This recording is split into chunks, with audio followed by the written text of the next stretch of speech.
Thank you very much. This is a very important bill, as has been recognized by most of the members who spoke in this discussion. Most of the this is, sir, thank you very much. This is a very important bill, as has been recognized by most of the members who spoke in this discussion. It's important because in the last 1.5 to 2 years, we've come to know of so many cooperative banks or cooperative societies which are functioning as banks and calling themselves as banks who have come into difficulties. The oft-repeated example is of the PMC Bank, where there are others also. I come from Karnataka city. Bangalore has faced Guru Raghavendra, also a cooperative bank, which has had very serious difficulties. And in presenting this particular set of amendments, I wish to highlight and state upfront that this set of amendments to the Banking Regulation Act is being brought to completely protect the interest of depositors. And that is why there are only few amendments, but the amendments are coming in. With the singular objective of protecting the interest of the depositors. Protecting depositors by ensuring that we don't have any more such difficulties like the ones which are being faced by PMC-like problems. We want to bring in proper management. We want to make sure that they are professionally run. Sir, we also underline that we need, if at all, to restructure any such cooperative bank. We should be able to do that without bringing in a moratorium period.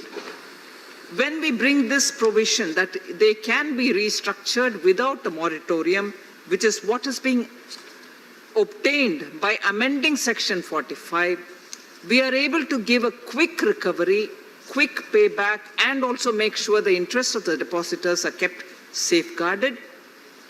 Contrasting experiences which people will remember, depositors will remember, the public will remember, is the way in which the PMC solution is getting protracted when solutions will have to be offered to the depositors, as opposed to the way in which Yes Bank's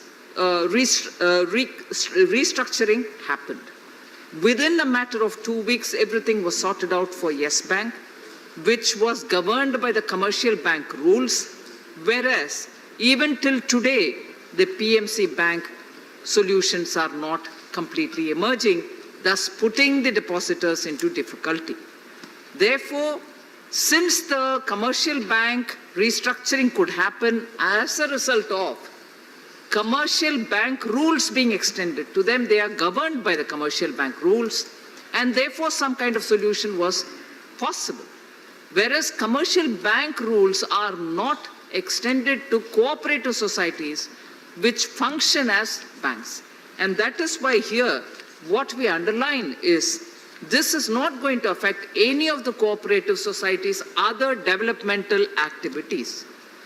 The amendments that we are bringing in here are purely to impact on and govern those activities of cooperative societies which do banking, which call themselves as banks, and do carry forward the functioning of a bank. So cooperative societies doing other activities are not going to be covered.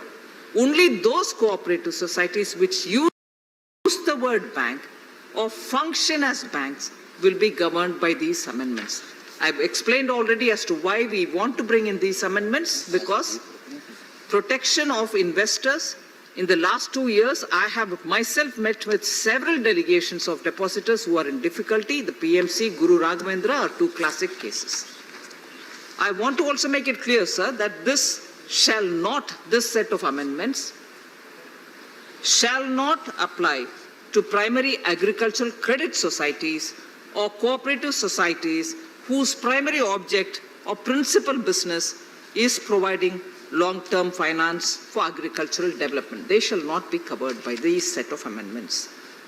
And state cooperative laws are not also being touched. And therefore, when people spoke about, will it change now the voting pattern? Because the cooperative societies do have this voting pattern of one vote, one member. Now, when we do these amendments, is that going to affect them? Not at all. All that are governed by the state cooperative laws, and therefore, since we have nothing to do through these amendments on the state cooperative laws, nothing of that will change. So, although there are several other explanations that I can give justifying why we want to come up with this amendments, I think amply many of the members have rightly spoken about it. I don't want to elaborate. But during the COVID period, we should kindly remember that during the COVID period, many cooperative banks have come under stress. Their finances are also being closely monitored by the regulator RBI, which regulates them from 1965 itself. We want to be clear that many of the banks, cooperative banks and their health in terms of maintaining a certain kind of banking norms, which they may or may not follow. I'll just very quickly give for the record's sake, give the numbers, sir. 277 urban cooperative banks are reporting loss. 105 urban cooperative banks are unable to meet the minimum regulatory capital requirement. 47 having negative net worth. And 328 urban cooperative banks are having more than 15% gross NPA ratio as of March 2019. And with the pandemic setting in, this stress has also increased in both cooperative, with gross NPA ratios of urban cooperative banks increasing from 7.27% in March 2019 to 10% in March 2020. Therefore, these changes are very required, absolutely necessary to protect the depositors. And therefore, I appeal to you, sir, with all the members speaking, I thank all of them. Many of them have welcomed this. I'm indeed grateful to them. This is timely and required. You would also remember that the deposit insurance was also increased by us during the winter session, budget session probably, and insurance cover has also been enhanced. With this said, sir, I seek all the members' cooperation through you to have this bill passed. Thank you.